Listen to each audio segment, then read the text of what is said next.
Assalamualaikum warahmatullahi wabarakatuh.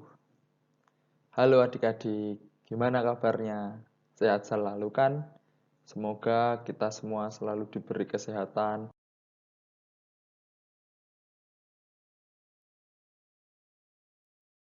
Ini adalah biodata saya. Jadi nama saya adalah Irfan Hanif Rizky Darmawan. Bisa dipanggil Irfan ataupun Hanif. Lalu tempat tanggal lahir saya Boyolali 12 Februari 1999. Untuk alamat rumahnya di Perumahan Bumi Singgil Permai, Blok B, Karanggeneng, Boyolali. Nomor HP saya 085 803 957 254. Ya, langsung saja masuk ke materi.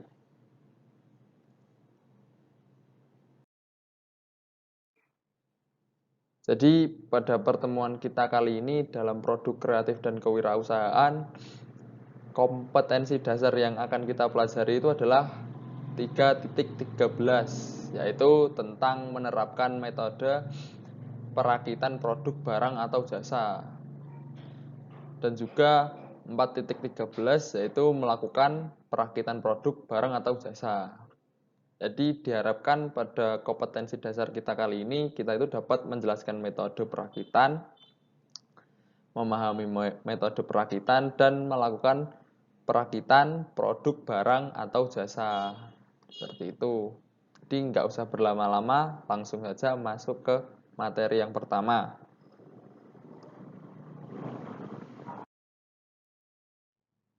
Ya, materi kita yang pertama adalah perakitan produk.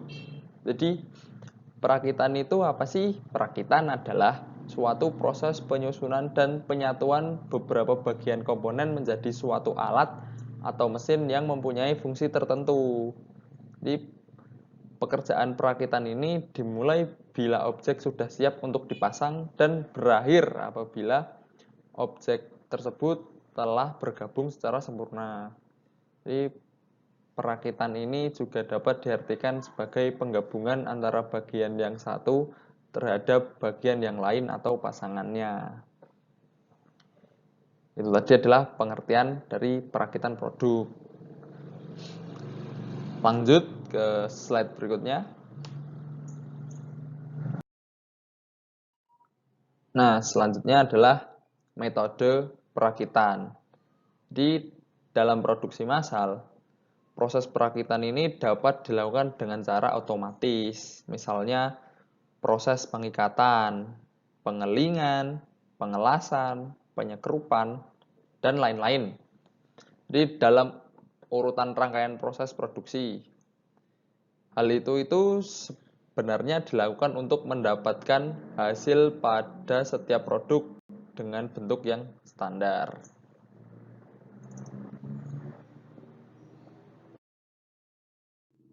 Nah, berikut ada macam-macam metode perakitan. Tetapi yang ini ditinjau dari proses penyambungan komponennya. Yang pertama ada metode cascade. Nah, metode cascade itu adalah metode perakitan antara komponen dengan langkah yang berurutan. Jadi pada prinsipnya metode ini tuh banyak digunakan untuk sistem penggabungan antara komponen dengan menggunakan rivet atau paku keling. Jadi dalam proses penggabungan untuk penyambungan antara komponen dari bahan plat-plat tipis, metode cascade ini banyak digunakan untuk perakitan dengan menggunakan sistem sambungan riveting atau keling. Yang kedua ada metode keseimbangan. Nah, metode keseimbangan ini dalam proses perakitannya itu merupakan proses penyambungan komponen-komponen dengan menggunakan spot welding. Lalu yang ketiga ada metode bongkar pasang. Jadi metode bongkar pasang ini istilah yang lebih populernya itu adalah knockdown. yang merupakan metode yang banyak digunakan untuk perakitan. Jadi metode bongkar pasang ini sebenarnya bertujuan untuk memudahkan dalam mobilitas atau transportasi, lalu memudahkan dalam operasional pekerjaan, lalu konstruksi menjadi lebih sederhana. Seperti itu. Apakah sudah jelas atau masih bingung? Kalau sudah jelas, lanjut ke slide berikutnya.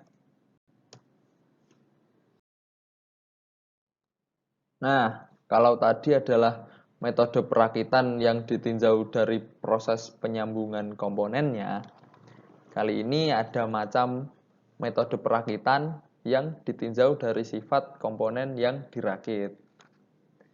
Jadi yang pertama itu adalah metode yang dapat ditukar. Jadi pada metode ini, bagian-bagian yang akan dirakit itu dapat ditukarkan satu sama lain atau interchangeable. Jadi bagian-bagian tersebut itu dibuat oleh suatu pabrik secara massal dan sudah distandarkan baik menurut ISO, DIN, CIS, dan lain sebagainya. Jadi keuntungannya menggunakan metode perakitan yang dapat ditukar ini, kita dapat menggunakan bagian-bagian atau komponen yang telah distandarkan adalah waktu komponen perakitan yang lebih cepat dan dalam penggantiannya komponen yang rusak dapat diganti dengan komponen sejenisnya yang ada di pasaran. Jadi mudah untuk mencari pengganti pasangan-pasangan komponen tersebut. Lalu yang kedua ada perakitan dengan pemilihan. Nah, pada metode perakitan dengan metode pemilihan ini, komponen-komponennya itu juga harus dihasilkan dengan produksi massal yang pengukuran-pengukurannya itu tersendiri menurut batasan-batasan ukuran. Lalu yang terakhir ada perakitan individual. Jadi perakitan individual ini perakitan yang dalam pengerjaannya itu tidak dapat kita pisahkan antara pasangan satu dengan pasangan yang lainnya. Karena dalam pengerjaannya itu harus berurutan tergantung bagian yang sebelumnya. Jadi salah satu komponen yang berpasangan tersebut kita selesaikan terlebih dahulu, kemudian pasangan yang lainnya menyusul dengan ukuran patokan yang diambil dari komponen yang pertama. Seperti itu. Jelas ya? Lanjut. Yaitu ada faktor yang berpengaruh dalam proses perakitan. Yang pertama ada jenis-jenis bahan yang akan dirakit. Lalu kekuatan yang dibutuhkan. Lalu ada pemilihan metode penyambungannya. Lalu ada bentuk atau tampilan produk. Lalu penggunaan alat bantu perakitan. Lalu ada pemilihan metode penguatan, ergonomis, dan yang terakhir adalah finishing. Tadi beberapa faktor yang berpengaruh dalam proses perakitan. Lanjut. Ya, lalu ada prosedur perakitan. Nah, dilihat yang paling bawah, nomor 01 yaitu adalah persiapan. Lalu ada pelaksanaan, lalu ada yang terakhir adalah penyelesaian. Tadi adalah prosedur perakitan. Singkat saja, langsung ke materi selanjutnya. Nah, materi selanjutnya adalah sistem perakitan. Jadi ada beberapa macam jenis perakitan yang sering digunakan di dunia industri ini. Hal ini itu tergantung pada pekerjaan yang akan dilakukan. Biasanya faktor bentuk dan jumlah produk yang akan dihasilkan sangat menentukan. Jadi pada umumnya ada dua macam jenis perakitan, yaitu jenis perakitan tersebut itu yang berwarna hijau ini ya adik-adik di bagian kiri itu, yaitu adalah perakitan manual dan juga perakitan otomatis. Nah, untuk perakitan manual itu yaitu adalah perakitan yang sebagian besar prosesnya itu dikerjakan secara konvensional atau menggunakan tenaga manusia dengan peralatan yang sederhana tanpa alat-alat bantu yang spesifik atau khusus. Lalu untuk perakitan yang otomatis, yaitu adalah perakitan yang dikerjakan dengan sistem otomatis seperti otomasi, elektronik, mekanik, gabungan mekanik dan elektronik, dan membutuhkan alat bantu yang lebih khusus, berbeda dengan yang manual. Nah, untuk yang bagian kanan itu, yang berwarna merah muda itu adik-adik, itu adalah jenis perakitan menurut jenis produk yang akan dilakukan perakitan, yaitu adalah produk tunggal, jenis perakitan tunggal.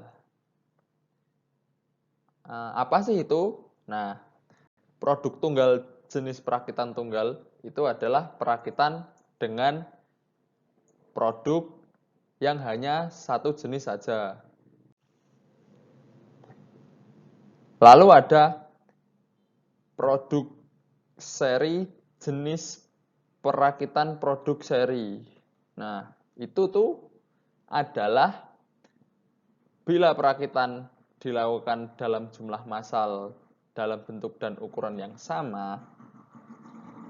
Jadi contohnya itu adalah proses perakitan produk elektronik, perakitan mobil, perakitan motor, dan lain-lain. Jadi perakitan produk yang biasanya itu dalam jumlah massal atau dalam jumlah ukuran yang sangat besar.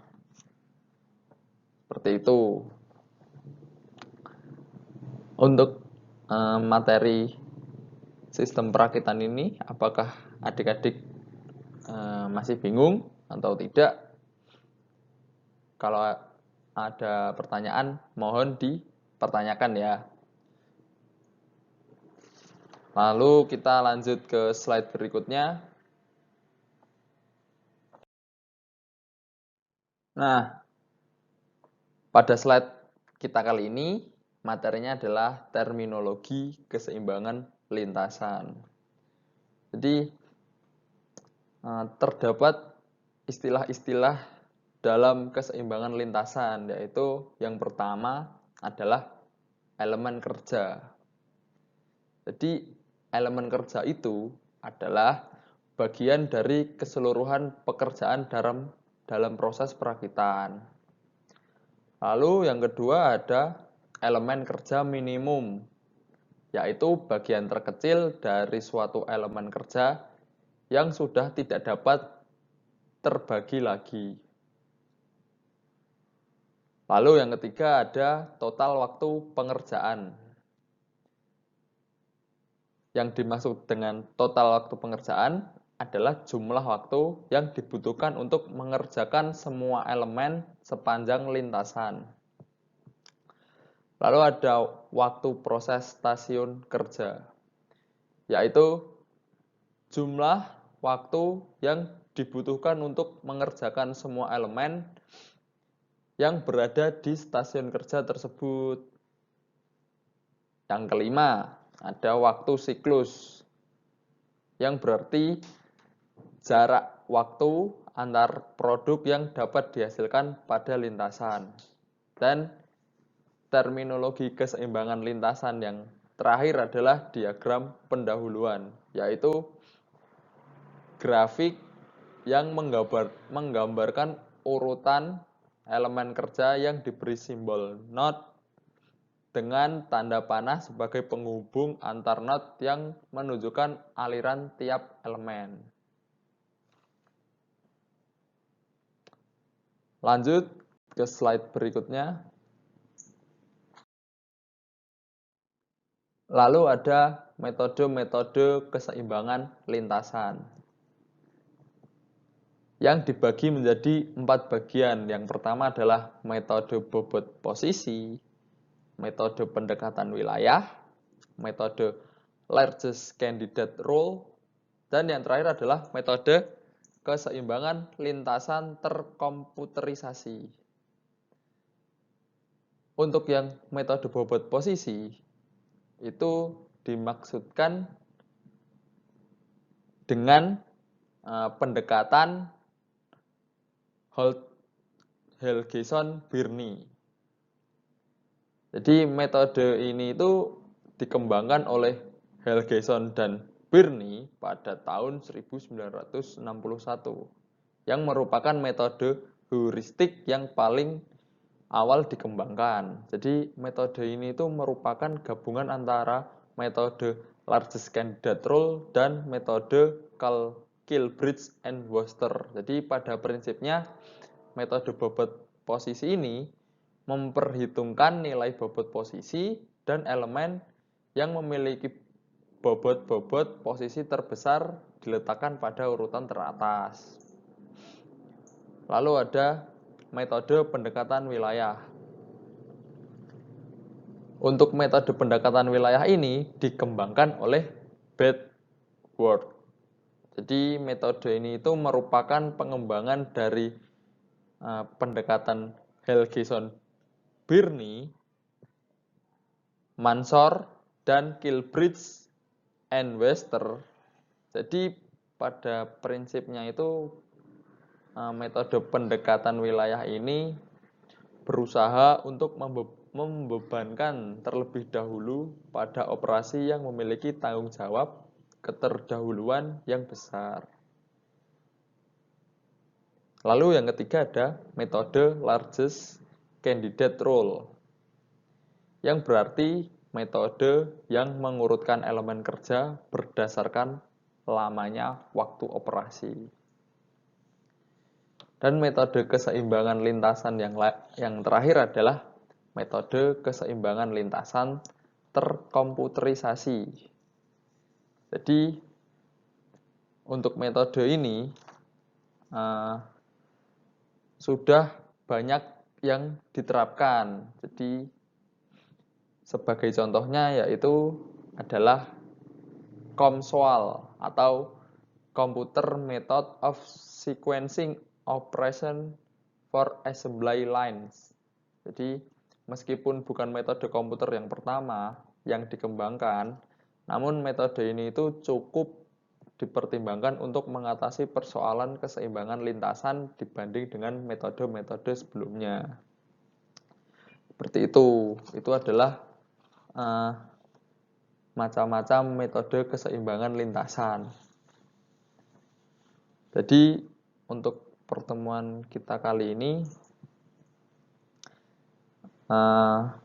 sampai ke materi metode keseimbangan lintasan ini, apakah adik-adik masih ada yang bingung atau masih mengganjal di hati ingin ditanyakan kepada saya? Monggo, nggak apa-apa. Nah, untuk pertemuan kita kali ini, apabila sudah tidak ada yang bertanya, saya cukupkan. Sekian dan terima kasih. Wassalamualaikum warahmatullahi wabarakatuh.